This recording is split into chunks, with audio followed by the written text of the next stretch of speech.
नमस्कार, स्वागत है आपका। एमवी नेटवर्क देख रहे हैं आप और मैं हूं आपके साथ लता। बुलेटिन की शुरुआत करेंगे अहम खबर के साथ। प्रधानमंत्री नरेंद्र मोदी 11 अप्रैल को ऋषिकेश के आईडीपीएल हॉकी मैदान में जनसभा को संबोधित करेंगे।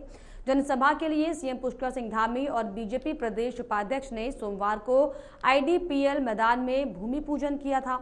वहीं सीएम धामी ने कहा कि प्रधानमंत्री के आगमन की सूचना पर आज पूजा की गई है और उनका आना उत्तराखंड के लिए एक उत्सव की तरह है। वे देवभूमि को अपना परिवार मानते हैं। 5 सीटों पर कोई मुकाबला नहीं है। लोग दलों और पार्टियों से ऊपर उठकर मोदी जी को विजयी बनाएंगे।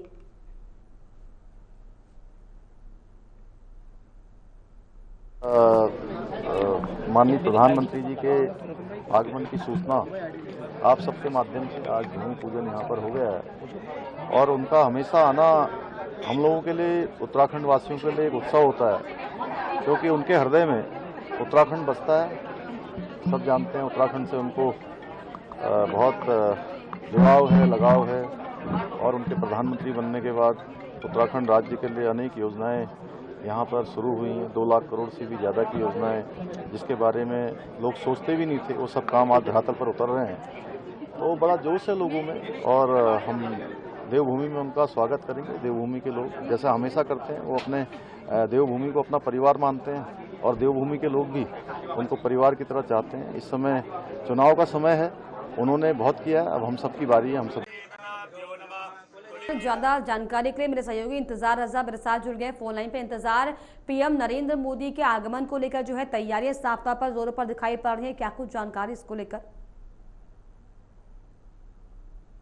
लोकसभा चुनाव को लेकर तमाम जो राजनीतिक पार्टियां हैं वो अपने अपने चुनाव प्रचार को लेकर तैयारियों में जुटी हुई हैं और तो पार्टियों की ओर से अपने ब्रांड जो चुनाव प्रचारक हैं, स्टार प्रचारक की लिस्ट भी यहाँ पर जारी की गई है। तो प्रधानमंत्री भी बीजेपी की ओर से उत्तराखंड का दौरा करने वाले हैं और दूसरी रैली करेंगे। पहले रैली उन्होंने नैनीताल से की थी और अब ये जो प्रधानमंत्री की दूसरी रैली है, इसको पहले हरिद्वार में किए जाने की जो चर्चाएं थी, लेकिन अब इसको ऋषिकेश के आईडीपीएल मैदान में करने की जो तैयारियां हैं वो यहाँ पर कर ली गई है। और पीएमओ की ओर से जिस तरह निर्देश जारी किए गए कि आने वाले 11 अप्रैल को प्रधानमंत्री उत्तराखंड पहुंच रहे हैं और ऋषिकेश के आईडीपीएल मैदान से उत्तराखंड की 3 जो लोकसभा सीटें हैं, चाहे पौड़ी लोकसभा सीट की बात करूं, नैनीताल लोकसभा सीट की बात करूं या फिर हरिद्वार, तीनों के लिए यहां से वो अपना संबोधन देंगे और तीनों जो प्रत्याशी हैं बीजेपी के, तीनों लोकसभा सीटों पर उनके जो वोट के लिए लोगों से यहाँ पर अपील करेंगे और केंद्र सरकार की और राज्य सरकार की 10 साल की उपलब्धियों को लोगों से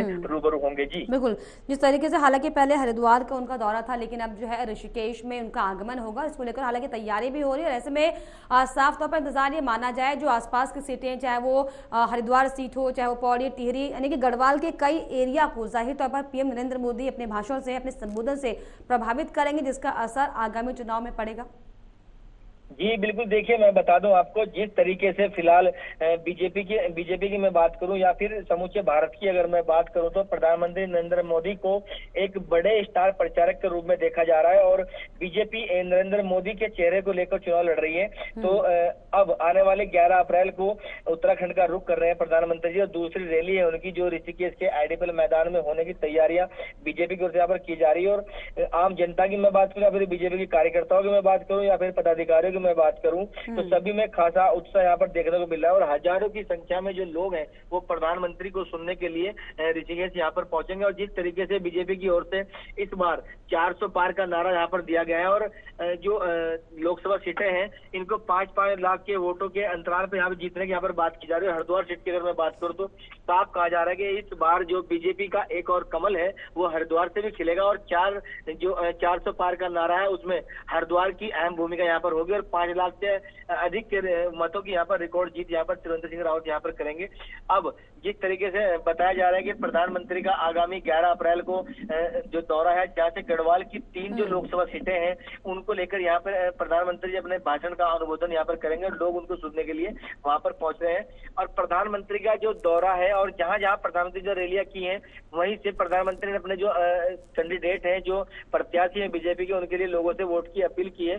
और इस दौरे को लेकर चुनाव के जो समीकरण है वो वाकई में यहाँ पर बदल जाएंगे क्योंकि प्रधानमंत्री का जो संबोधन है, उनकी जो उपलब्धियां, उनको लोग सुनने के लिए वहां पर पहुंचेंगे। बिल्कुल जिस तरीके से हालांकि प्रधानमंत्री के संबोधन को सुनने के लिए लोग पहुंचेंगे, वहीं अगर हम कांग्रेस की बात करें तो कांग्रेस ने भी जो अपने स्टार प्रचारकों की लिस्ट को जारी कर दिया। ऐसे में हालांकि अब कांग्रेस के बड़े बड़े जो केंद्र के नेता हैं वो भी उत्तराखंड पहुंचेंगे, लेकिन जिस तरीके से जो मेहनत बीजेपी की तरफ से दिखाई पड़ रही है, इंतजार ये लगभग माना जाए कि हालांकि बीजेपी एक और आश्वस्त जरूर है, लेकिन क्या कहीं ना कहीं बीजेपी के मन में संशय है क्या कि इतने बड़े बड़े नेताओं की रैली जनसभा हो रही है, क्या कोई डर किसी बात का कि कोई सीट हाथ से ना निकल जाए?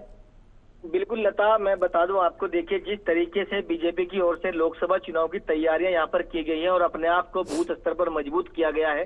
जिस तरीके से मंडल अध्यक्षों की यहाँ पर मीटिंगें लगातार की जाती है, बूथ अध्यक्षों को यहाँ पर नियुक्त किया गया है और इसके बाद यहाँ पर पन्ना प्रमुखों को यहाँ पर नियुक्त किया गया है, यानी कि एक पन्ने पर जितने भी वोटर है वहां से पन्ना प्रमुख उन सभी वोटर के घर घर यहाँ पर पहुंचेंगे। तो जिस तरह का अभियान बीजेपी की ओर से लता यहाँ पर चलाया गया है, तो कहीं से कहना तो मुनासिब नहीं है कि बीजेपी जिस तरीके से स्टार प्रचारकों की लिस्ट यहाँ पर जारी की गई थी वहां संदेह महसूस हो रहा है, लेकिन जिस तरीके से ये जो स्टार प्रचारकों की यहाँ पर लिस्ट जारी की गई, जिसमें प्रधानमंत्री नरेंद्र मोदी का यहाँ पर नाम है और उत्तर प्रदेश के मुख्यमंत्री योगी आदित्यनाथ का यहाँ पर नाम है, राजनाथ सिंह का यहाँ पर नाम है, अमित शाह का यहाँ पर नाम है और जो राष्ट्रीय अध्यक्ष है जेपी नड्डा जी, उनका नाम यहाँ पर है। तो इन सभी को लेकर डर का माहौल नहीं है, लेकिन लोगों के बीच बड़े नेताओं का जाना, बड़े प्रचारकों का जाना अपने आप में एक यहाँ भी अनुभव होता है कि किस तरीके से जो बीजेपी है वो उच्च स्तर से लेकर निम्न स्तर के जो कार्यकर्ता या फिर वोटर हैं उन तक पहुंचती है। अपने आप में जो ये भी एक बड़ा सवाल यहाँ पर पैदा होता है। जिस तरीके से आपने बताया कांग्रेस के द्वारा भी स्टार प्रचारकों की लिस्ट यहाँ पर जारी की गई है, हालांकि उतने बड़े चेहरे कांग्रेस में अब नहीं रह गए हैं, लेकिन फिर भी राहुल गांधी का चेहरा यहाँ पर बनाया गया है, प्रियंका गांधी को यहाँ पर बनाया गया है और काजी निजामुद्दीन को यहाँ पर स्टार प्रचारक यहाँ पर बनाया गया, विधायक फुरकान को यहाँ पर बनाया गया, रवि बहादुर को यहाँ पर बनाया गया, लेकिन फिर भी कांग्रेस अपने आप को साबित करने के लिए भरपूर प्रयास यहाँ पर कर रही है। चलिए, फिलहाल बहुत शुक्रिया आपका इंतजार, तमाम जानकारी को, तमाम बातचीत के लिए आगे बढ़ेंगे। आज से लोकसभा चुनाव के लिए पहले चरण में वोटिंग शुरू हो गई है, जिसमें दिव्यांग और 80 साल से ज्यादा के बुजुर्गों के घर घर जाकर चुनाव आयोग बैलेट पेपर के माध्यम से चुनाव करवा रहा है, जिसमें चुनाव आयोग की टीमें नैनीताल जिले के अलग अलग शहरों और गांवों में दिव्यांग और 80 साल की उम्र से ज्यादा के बुजुर्गों के घर जाकर बैलेट पेपर से चुनाव करवा रहे हैं। एक टीम से सेक्टर मजिस्ट्रेट, पोलिंग ऑफिसर के साथ 6 से 7 कर्मचारी और अधिकारी शामिल है। वहीं बैलेट के माध्यम से वोट दे चुके दिव्यांग और बुजुर्ग खुश दिखाई दिए कि चुनाव आयोग उनके द्वार आया है। उन्होंने कहा कि लोकसभा चुनाव में पहली बार इस तरीके की सुविधा की गई है, जो कि अपने आप में सराहनीय है। वहीं दिव्यांग और बुजुर्गों ने आम लोगों से भी अपने मतों का इस्तेमाल करने का अनुरोध किया। उन्होंने कहा कि मत देना उनका अधिकार है, इसीलिए हमें वोट देना चाहिए।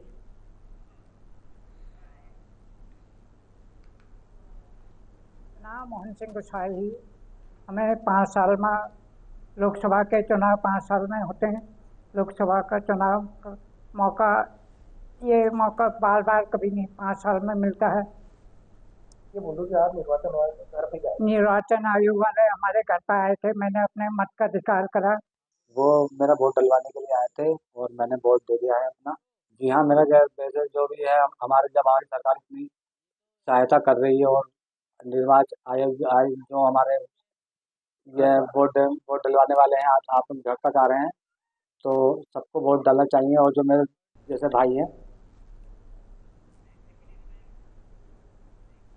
कांग्रेस पार्टी ने अपना घोषणा पत्र जारी कर दिया है, जिसे अलग अलग राज्यों में जाकर उनके वरिष्ठ नेता घोषणा पत्र में किए गए वादों को प्रेस कॉन्फ्रेंस के माध्यम से जनता तक पहुंचाने का काम कर रहे हैं।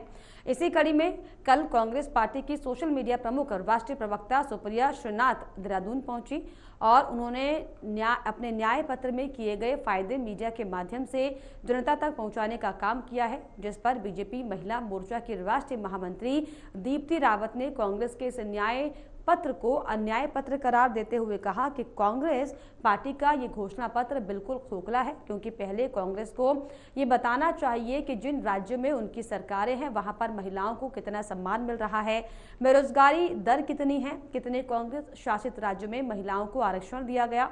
इन तमाम बातों पर प्रश्न चिन्ह खड़ा करते हुए दीप्ति रावत ने कांग्रेस नेता त्रिनेत्र पर भी सवाल खड़े करते हुए कहा कि वो भी एक महिला हैं, लेकिन उन्हें महिलाओं का सम्मान करना तक नहीं नहीं आता।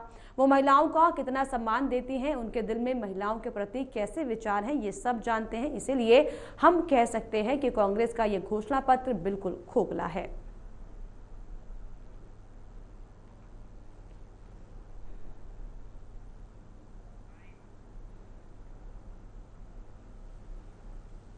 न नौमन तेल होगा न राधा नाचेगी, ऐसी बात कांग्रेस पार्टी करती है। बातें इतनी बड़ी बड़ी और खोखले वादे मैं कहूंगी आपसे, और झूठ का पुलिंदा उनका ये अन्याय पत्र उन्होंने यहाँ पर घोषित किया है। और मैं कहूंगी कि वो कितनी भी बड़ी नेता हों, लेकिन सभ्यता से कैसे बात करते हैं या महिलाओं का कैसे सम्मान करते हैं, स्वयं एक महिला होके ये शायद उन्हें आता ही नहीं है। तो वो पूरी देश की महिलाओं के बारे में क्या करेंगे। और जब वो बात करती हैं महिलाओं की और कह रहे हैं कि हम इतनी नौकरी देंगे, नौकरी का भत्ता देंगे, महिलाओं को आरक्षण देंगे, लेकिन आज तक तो कुछ नहीं किया है। और अगर उन्होंने अपने किसी भी प्रदेश में, ऐसा तो नहीं है उनकी कहीं भी सरकार नहीं है, कुछ कुछ प्रदेशों में उनकी सरकार है, ठीक है, लेकिन जिस प्रदेश में उनकी सरकार है वो कौन से ऐसे प्रदेश हैं, वो एक बार ये भी बताएं कि जहां वो बेरोजगारी का भत्ता दे रहे हैं, जहां वो महिलाओं को आरक्षण दे रहे हैं, ऐसे कौन से प्रदेश हैं। भारतीय जनता पार्टी जो कहती है वो करती है। आज जो महिला है, जो युवा है, जो किसान है, जो गरीब है, आज ये जो श्रेणी है जो प्रधानमंत्री जी ने कही है, जो 4 जातियां हैं, आज इनको मोदी की गारंटी पे भरोसा है। जो रेडी लगाता है, जो पटरी लगाता है, शायद कई बार उसका परिवार उस पर भरोसा नहीं कर पाता, किसी महिला का परिवार उस पर भरोसा नहीं कर पाता कि ये कुछ काम कर पाएगी, लेकिन आज प्रधानमंत्री जी ने उस पर भरोसा किया है और उसको लोन मिलता है स्वनिधि योजना से, महिला को लोन मिलता है स्वयं सहायता समूह से, और आज वो अपने पैरों पे खड़े हैं। तो आज पूरे भारत की जो जनता है उसको। और इस पर ज्यादा जानकारी के लिए मेरे सहयोगी ब्यूरो चीफ पवन दीक्षित मेरे साथ जुड़ गए। पवन, जिस तरीके से हालांकि चुनावी समय जैसे जैसे नजदीक आ रहा है, वैसे वैसे जो तीखे वार प्रतिवार हैं वो पार्टियों के लिए बढ़ते जा रहे हैं, और इसी कड़ी में दीप्ति रावत ने अब कांग्रेस पर निशाना साधा है। बिल्कुल लता, जिस तरह से लगातार एक दूसरी पर कटाक्ष किए जा रहे हैं, एक दूसरे की पार्टी की जो घोषणाएं हैं उनको निराधार बताया जा रहा है। और ऐसे में जब कांग्रेस पार्टी के द्वारा अपना मैनिफेस्टो यानी कि घोषणा पत्र जारी किया गया, जिसमें 5 न्याय और 25 गारंटी उसमें घोषणा पत्र में दी गई है, और उसका प्रचार प्रसार कांग्रेस पार्टी प्रत्येक प्रदेश में जा करके पार्टी का जो एजेंडा है उसके बारे में बता रहा है।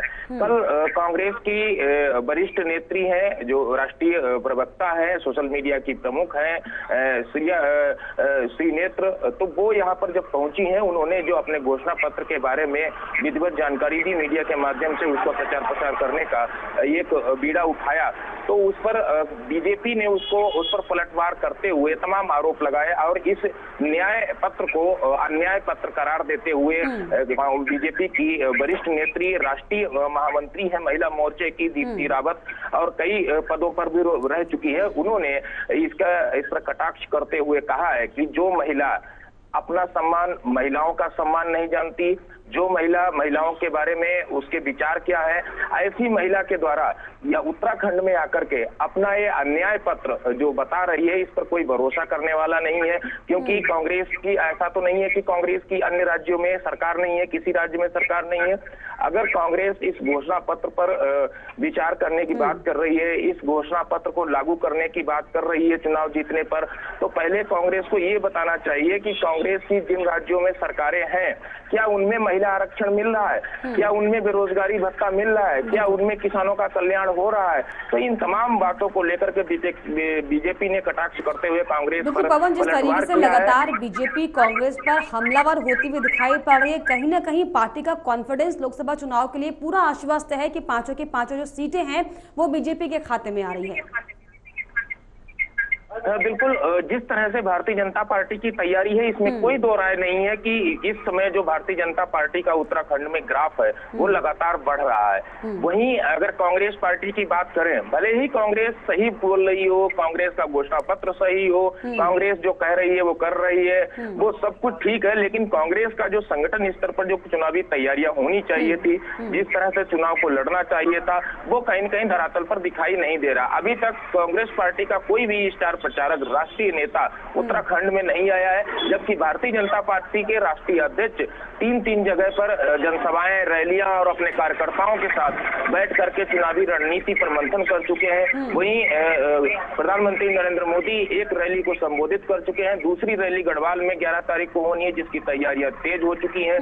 तो अभी तक कांग्रेस पार्टी के एक भी नेता नहीं आया है, जबकि ऐसे में पवन क्या बड़ा कारण इसका समझा जाए कि एक और जहां बीजेपी की तरफ से बड़े बड़े नेता, खुद प्रधानमंत्री नरेंद्र मोदी भी अभी आ रहे हैं ऋषिकेश में, इसके पहले वो रुद्रपुर कुमाऊं क्षेत्र में पहुंचे थे, क्या कारण बड़ा समझा जाए कि कांग्रेस पार्टी अपनी तैयारियों को पुरजोर जो है धार नहीं दे पा रही है? क्या कांग्रेस पार्टी ने अभी से हथियार डाल दिए हैं क्या 5 सीटों के लिए? क्योंकि जिस तरीके से तैयारी बहुत ही स्लो गति से चल रही है, बहुत ही धीमी गति से चल रही है, कहीं ना कहीं साफ तौर पर बताता है कि कांग्रेस भी आश्वस्त हो चुकी है क्या अपनी हार को लेकर?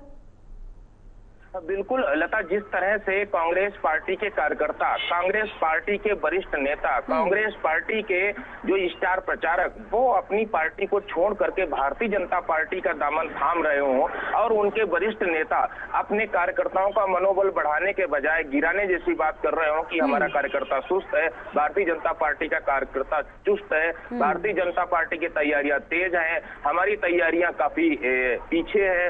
तो जब कोई स्वीकार कर लेता है किसी भी दल का कोई भी बड़ा लीडर, तो इससे कहीं न कहीं संदेश जाता है और जनता का भी मनोबल कमजोर होता है। जनता भी चाहती है, भले ही वोट देना चाहती हो, भारतीय जनता पार्टी को वोट न देना चाहती हो, कांग्रेस पार्टी में आस्था जताना चाह रही हो, लेकिन जब माहौल इस तरह से क्रिएट हो जाता है तो कोई भी डूबते हुए जहाज पर सवार नहीं होना चाहता है। तो सभी जो जिसकी जीत हो रही हो, जीते हुए दल में सभी लोग अपने मतदान का प्रयोग करना चाहते हैं। तो ऐसे में जब माहौल ऐसा क्रिएट हो जाए तो जाहिर सी बात है इस समय का जो माहौल है वो इसी तरह का उत्तराखंड में बना हुआ है।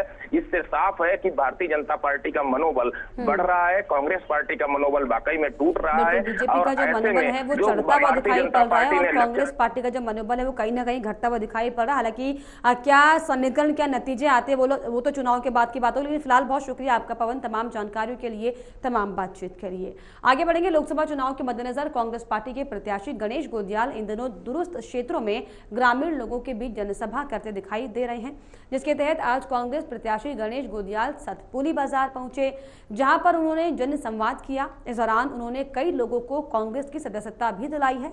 वहीं कार्यक्रम में आम आदमी पार्टी के नेता दिग्मोहन नेगी ने भी अपना समर्थन कांग्रेस पार्टी को दिया है। तो वहीं गणेश गोदियाल ने सतपुली बाजार में जनता से डोर टू डोर वोट भी मांगे। उन्होंने कहा कि जनता इस बार बीजेपी नेताओं के खोखले वादे से ऊब चुकी है और अपना मन बना चुकी है कि इस बार कांग्रेस पार्टी को जीत दिलानी है।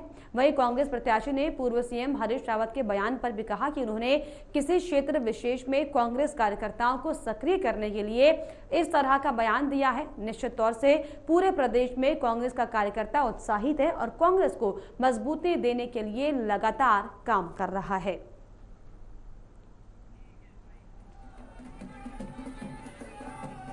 मैं अभिभूत हूं कि इस प्रकार का अपार जन समर्थन शायद ही यहाँ किसी व्यक्ति को मिला होगा, लेकिन मैं यहाँ सिर्फ एक व्यक्ति न होकर हमारे तमाम लोगों का भाई हूँ, तमाम बुजुर्गों का बेटा हूँ और लोगों की भविष्य की आशा हूँ।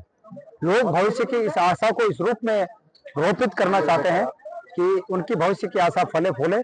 और मैं लोगों से प्रार्थना कर रहा हूँ कि जब सुबह उठकर वो अपने तमाम आराध्य देवों की आराधना करते हैं तो गणेश गोदियाल के लिए भी वरदान मांगे कि गणेश गोदियाल उनकी अपेक्षाओं पर खरा उतर सके। हे परमेश्वर, गणेश गोदियाल को इतनी शक्ति दें। मुझे लग रहा है कि उन्होंने ये बयान, मैंने नहीं देखा कि कहाँ के लिए दिया, लेकिन उन्होंने किसी जगह विशेष के लिए बयान दिया होगा। कहीं एक आध कोई जगह ऐसी होगी जहां उन्हें लगा होगा कि कांग्रेस के कार्यकर्ताओं में सुस्ती है, तो अभी बयान दिया होगा। और कांग्रेस के कार्यकर्ताओं का आह्वान अगर उन्होंने इस रूप में किया है कि और सजग होने की जरूरत है और फुर्तबाज होने की जरूरत है, तो उसमें मुझे कोई बुराई नजर नहीं आती। कांग्रेस के कार्यकर्ताओं का उससे मनोबल बढ़ेगा।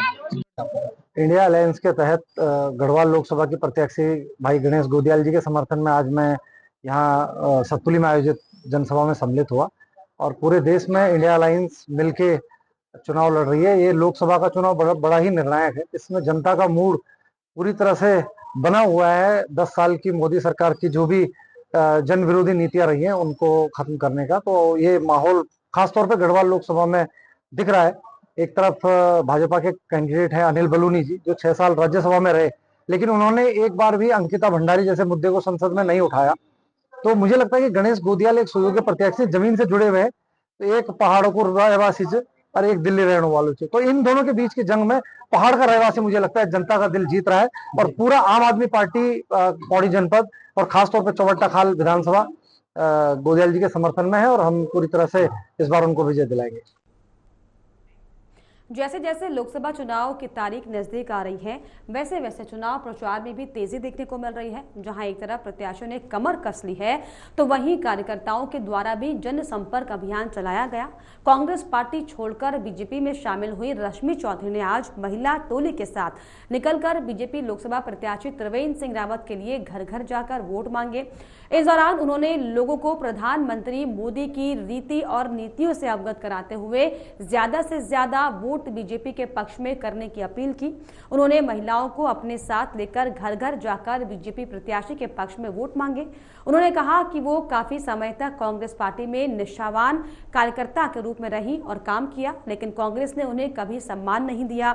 उन्होंने ये भी कहा कि प्रधानमंत्री मोदी की नीति से प्रभावित होकर ही उन्होंने भारतीय जनता पार्टी की सदस्यता ग्रहण की है और अब वो बीजेपी प्रत्याशी त्रिवेंद्र सिंह रावत को जिताने के लिए हर संभव प्रयास करने में जुटी हुई है।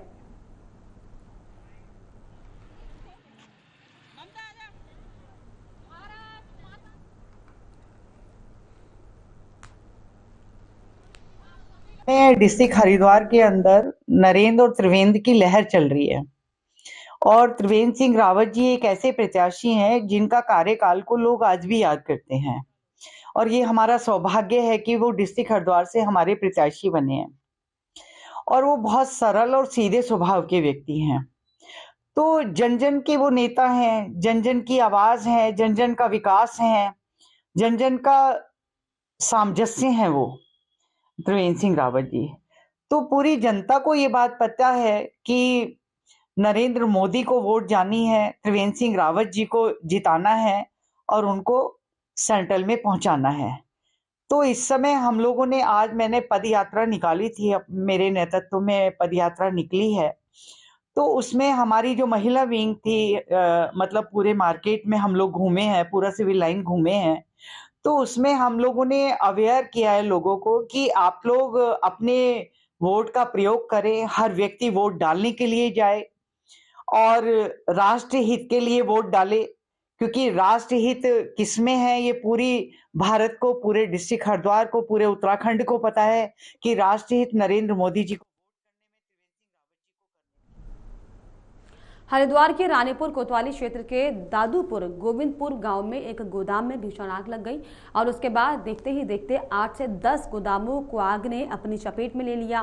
भीषण अग्निकांड से ग्रामीणों की सांसें थम गई। दमकल की आधा दर्जन गाड़ियों ने मौके पर पहुंचकर कड़ी मशक्कत के बाद ग्रामीणों के साथ मिलकर आग पर काबू पाया। गनीमत रही कि कोई जनहानि इसमें नहीं हुई है। क्षेत्र में अवैध कचरे के गोदाम ने गांव वालों का जीना मुहाल कर दिया है, इसीलिए कुछ सालों में सटकुल की फैक्ट्री से कचरा का धंधा करने वाले कबाड़ियों ने बड़े पैमाने पर अपने गोदाम दादूपुर गोविंदपुर गांव में खोले हैं, बल्कि गांव के एक बड़े हिस्से पर गोदाम ही गोदाम बन चुके हैं।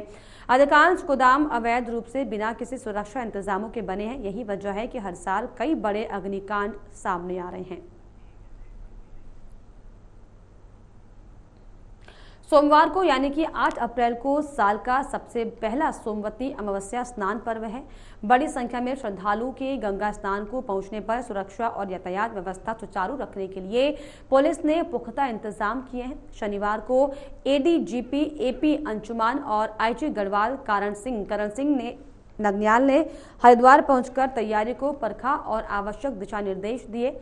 यातायात व भीड़ नियंत्रण का खाका खींचते हुए बैकअप प्लान की चर्चा की गई। धार्मिक महत्व वाले इस स्नान को लेकर सभी तैयारियां पूरी कर ली गई। फिर मेला क्षेत्र को 5 सुपर जोन 16 और 39 सेक्टर में बांटा गया, जिसमें पुलिस अधिकारियों की तैनाती की गई। इसके अलावा यातायात को देखते हुए अलग से यातायात प्लान लागू किया गया है।